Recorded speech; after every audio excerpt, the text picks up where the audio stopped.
Betrayed, a story of Christmas spiritual pollution by SternWriter. Part 7. Dapper Man.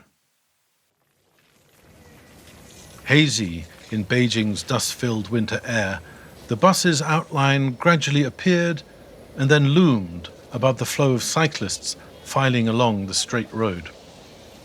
It would be a minute or two before anyone could discern its number. Dapper Man hadn't moved a muscle. Having spotted the bus, the rest of the crowd turned back to catch the rest of the show. There was still time for some Laowai entertainment before elbow and jostle time. It may have been a while since the foreigners had uttered an intelligible Chinese word, but it was still gripping stuff. Robert was still reporting what he'd gleaned from the Dutch PhD students at the dorm. Wim's mate said it was quite common for class traitors to be imprisoned in their homes or places of work, but they still found it amazing that Klock could have been so untraumatized at being back in his jail cell.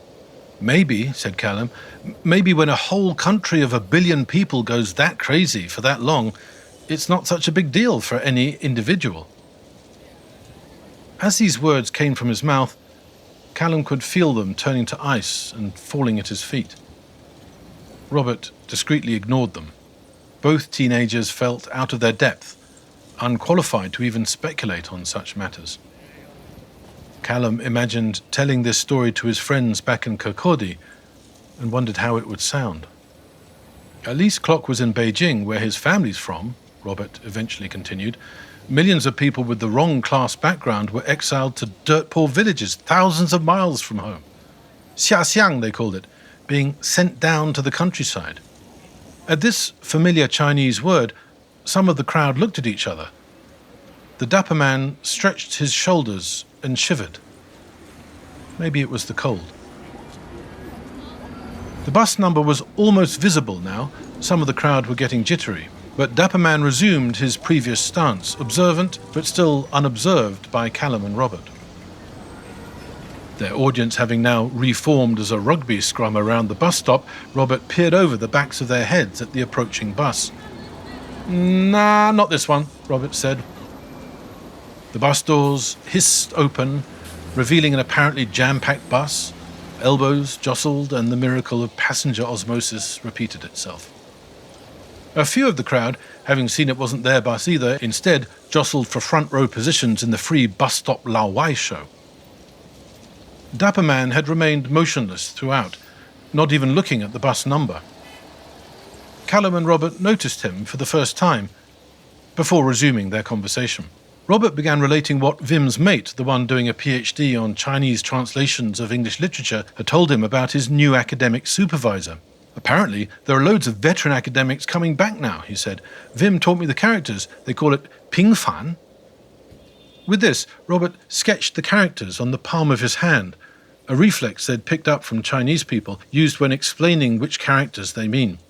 Calum and Robert found it impossible to follow the imaginary brushstrokes, and often joked about it by air-writing something with their hands facing themselves and then displaying empty palms to each other. Normally, one of them would have deployed this in-joke at this point, particularly as the fact that they were wearing thick gloves would have made it even funnier. A peasant on a bicycle festooned with dozens of live geese heaved his way past. He was cycling carefully and not very fast, but he still overtook another peasant who was holding a radio to his ear as he pedalled his flatbed tricycle, occupied by a single beast.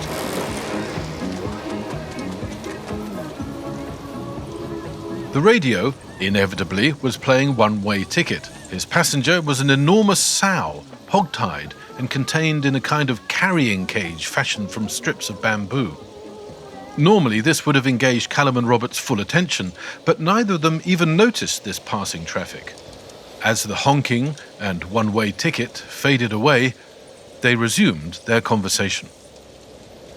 "The characters for Pingfan mean something like having your conviction overturned or rehabilitated," Robert said. "They use it when they bring back people with the wrong class background who'd been sent to the countryside during the Cultural Revolution as class traitors."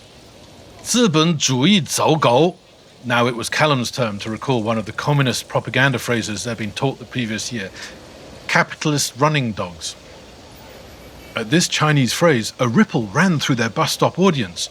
But they were soon distracted as another bus emerged from the dusty haze, apparently borne along the river of bicycles that never seemed to stop flowing. certainly not on December the 25th. The bus began to decelerate, and all the crowd but one began to jostle for red-painted pole position. The dapper eavesdropper, hands still clasped behind his back, somehow now seemed to be standing half a step closer. "Exactly," said Robert. "The kind of people they'd call capitalist running dogs are now having their sins absolved. They can now return home to the cities and go back to their old jobs." "Well, what made them change their minds?" asked Calum. Wim said it's because the universities suddenly value these people's expertise more than whether they were class traitor or not, said Robert.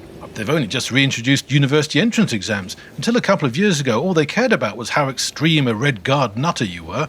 Now they want people who know more than just how to wave the little red book around and chant slogans."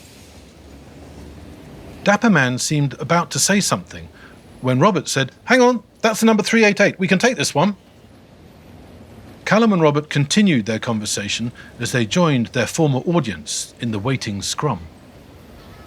Calum said, "So all these professors who spent the past decade mucking out pig farms in Inner Mongolia or threshing wheat in Xinjiang, they're now being, what did you call it?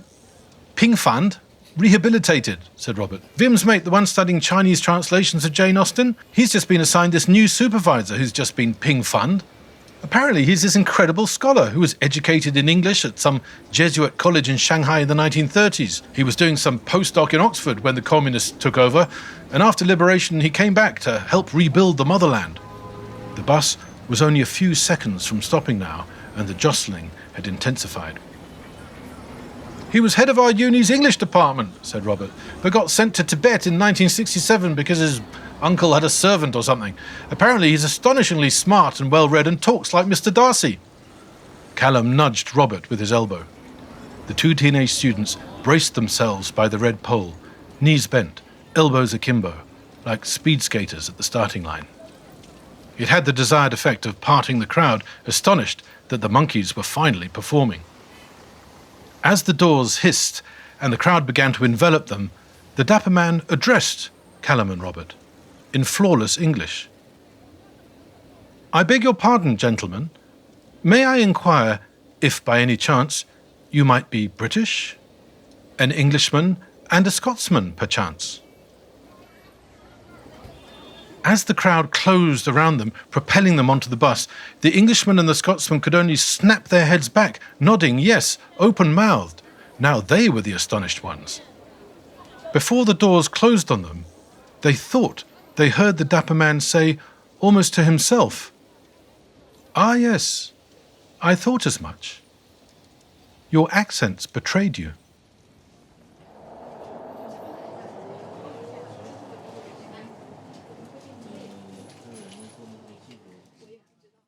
The series was written, narrated, and produced by SternWriter. Audio production by Samuel Wain. The Truth Lies in Bedtime Stories is a See-Through News production.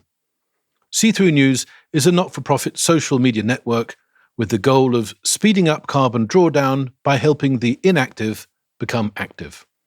For more, visit seethroughnews.org. Thank you for listening.